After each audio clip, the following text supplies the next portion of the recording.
میں دعوت خطاب دے رہا ہوں جامعہ بنوریہ کراچی کے مہتمم سربراہ حضرت مولانا مفتی محمد نعیم صاحب کو تشریف لائیں اور اپنے خیالات کا اظہار فرمائیں۔ الحمدللہ والصلاة والسلام علی من لا نبی بعدہ، اما بعد فاعوذ باللہ من الشیطان الرجیم، بسم اللہ الرحمن الرحیم، انما یخشی اللہ من عبادہ العلماء ان اللہ عزیز غفور، وقال النبی صلی اللہ علیہ وسلم ان العلماء ورثۃ الانبیاء وان الانبیاء لم یورثوا دینارا ولا درہما وانما ورثوا العلم، صدق اللہ العظیم۔ معزز سامعین کرام، میرے لیے بڑی سعادت کی بات ہے کہ آج میں اس اجلاس میں شریک ہوا ہوں جس کی بنیاد 100 سال پہلے ہمارے علمائے دیوبند نے رکھی تھی۔ آج ان کو مستقل باقی رکھا گیا اور الحمدللہ مولانا فضل الرحمان صاحب نے جمعیت علماء کو زندہ رکھا،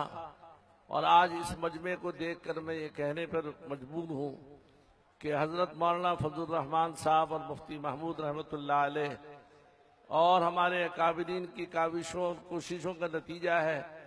کہ آج مدارس اور علماء تمام یکجا جمع ہیں، اور اتنا بڑا اجتماع اس بات کی دلیل ہے کہ آج بھی لوگ حضرت مولانا فضل الرحمان صاحب کی قیادت پر بالکل مطمئن ہیں اور چاہتے ہیں کہ علماء کی کردار جو ہے، علماء کی قیادت جو ہے مولانا فضل الرحمان صاحب کے پاس ہی رہے۔ اللہ تعالیٰ مولانا فضل الرحمان صاحب کی عمر میں برکت عطا فرمائے۔ پھر میں ان نوجوان بچوں کا بھی، خصوصاً ڈاکٹر خالد سمرو صاحب کے صاحبزادے راشد اور ناصر سمرو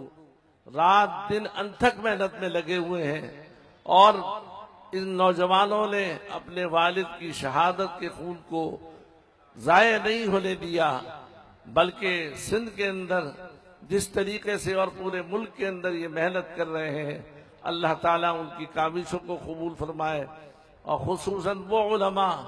جو یہاں تشریف لائے ہیں اور وفاق المدارس کے ناظم اعلیٰ مولانا حنیف جالندری صاحب اور دیگر علماء، ان تمام کا مشکور ہوں۔